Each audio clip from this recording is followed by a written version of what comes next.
Welcome back to our channel, besties. Today is a beautiful day to dive headfirst into the absolute madness that is Port Charles. And we are so ready to break down the latest explosive updates with all of you.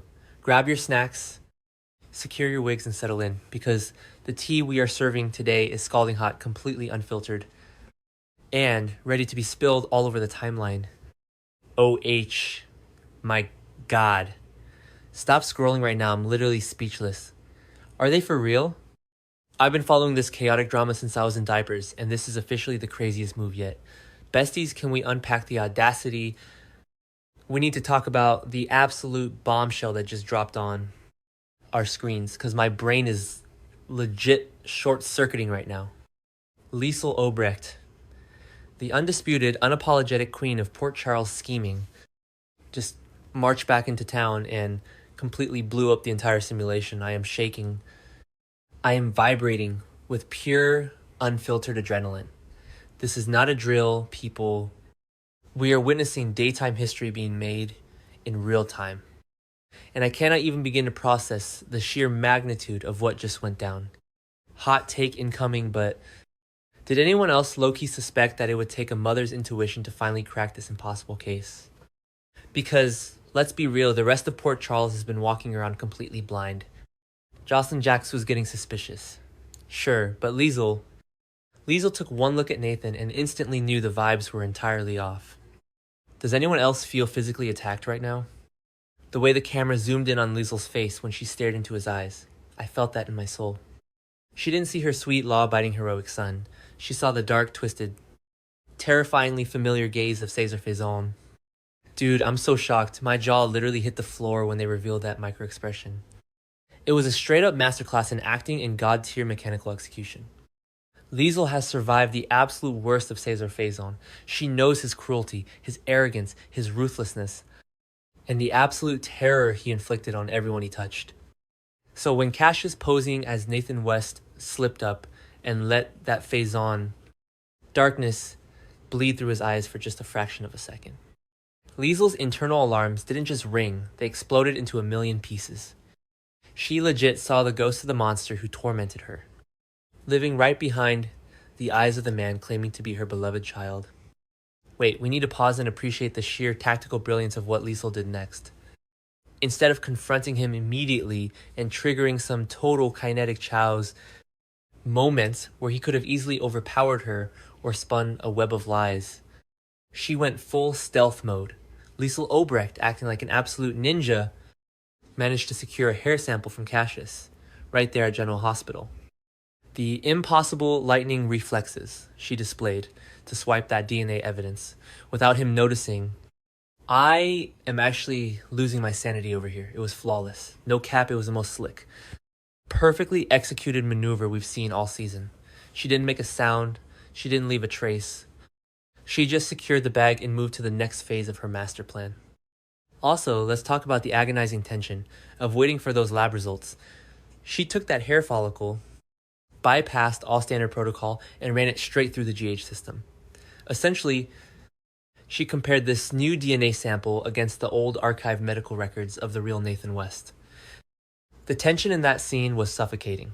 Every beep of the machine, every whir of the centrifuge was just building up to the most devastating truth bomb in daytime history.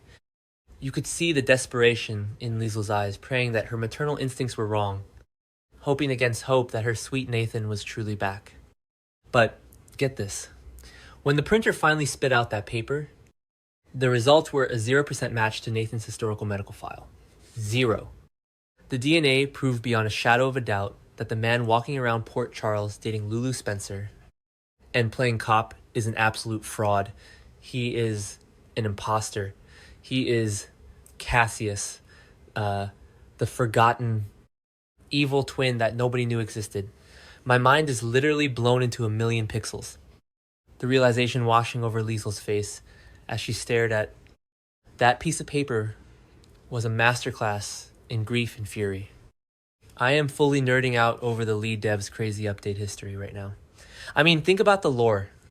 Faison's bloodline has always been a cursed, tangled mess of secret children, hidden identities, and generational trauma.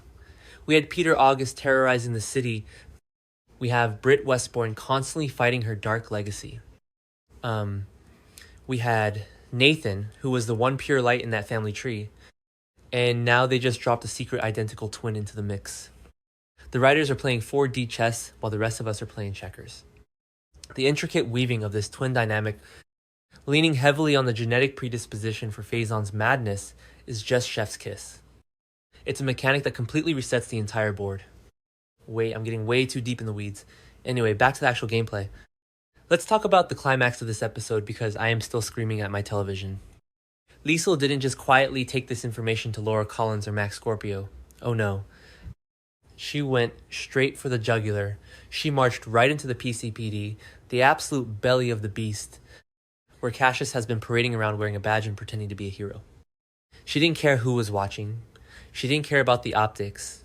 She was a mother on a warpath, seeking vengeance for the desecration of her son's memory. The scene at the PCPD was cinematic perfection. Dante Falconeri is just sitting at his desk, probably drowning in paperwork about the Marco Rios case, or stressing over Jason taking the fall for Rocco Falconeri. And suddenly the double doors fly open. Liesl storms in like an avenging angel of truth, armed with the GH lab results. She didn't hesitate. She didn't mince words. She pointed a manicured finger right at Cassius and declared him a fraud in front of Dante and the entire precinct. The sheer volume of the gas that left my body, I think my neighbors actually heard me. Dante's reaction was everything. You could visibly see his brain trying to compute the impossibility of the situation. This is his partner, his brother in arms, the guy he thought miraculously came back to them from the dead. And suddenly, Liesl is shoving medical documents in his face, proving that this man is a stranger with Cesar Faison's toxic blood running through his veins. The betrayal, the shock, the absolute horror dawning on Dante's face as he realizes the real Nathan might actually be dead and gone forever. It's devastating. Dante has been relying on this imposter for backup, trusting him with highly sensitive police intel, and even discussing the Route 91 car crash involving Jordan and Curtis. To find out he's been working alongside a Faison, I am unwell. Remember when they tried this with Jason and Drew? Yeah, it went nowhere back then either. The whole twin mapping, memory swapping saga was a massive, confusing mess that dragged on for way too long.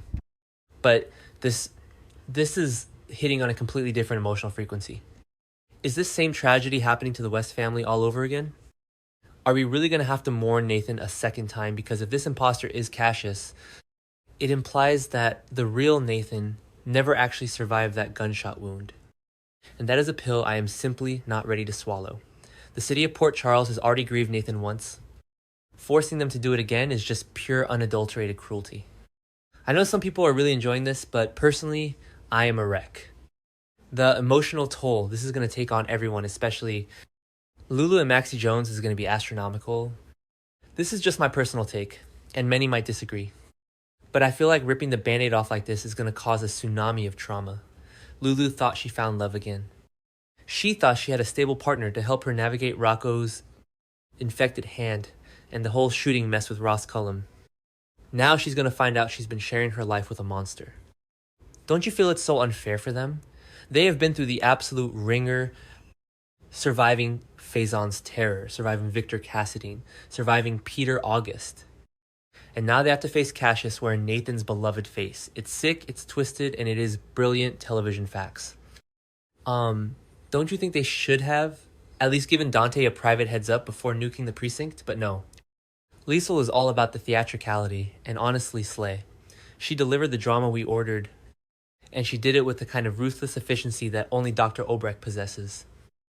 And what about Britt? Britt has known this entire time. She's been backed into a corner by Ross Cullum, desperate for her Huntington's meds, while her own secret evil twin brother has been strong-arming her into finishing their father's cold fusion prototype for Jen Sidwell.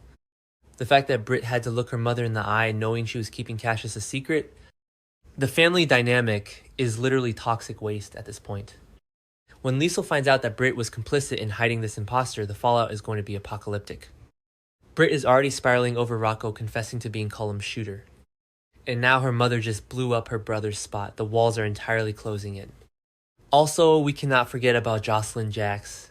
Jocelyn, our rogue WSB adjacent queen, was already putting the puzzle pieces together. She was at the gym pumping Nathan for info on Cesar Faison, and she immediately sensed his defensive, suspicious energy. She literally ran straight to Valentin Cassadine in Carly's attic to debrief him on her suspicions.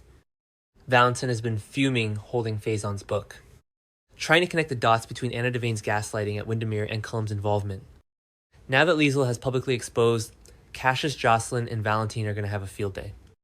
The WSB is going to descend on Port Charles like a swarm of locusts.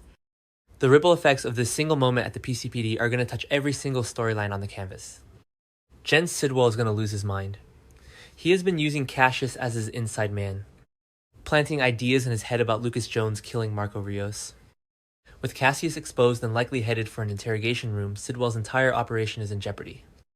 And let's not forget, Ethan Lovett just rolled back into town, completely ready to wipe Sidwell off the map for Sonny Corinthos. The timing of Liesl exposing Cassius could not be more perfect for Sonny and Ethan's takedown plan. It is a straight-up symphony of chaos.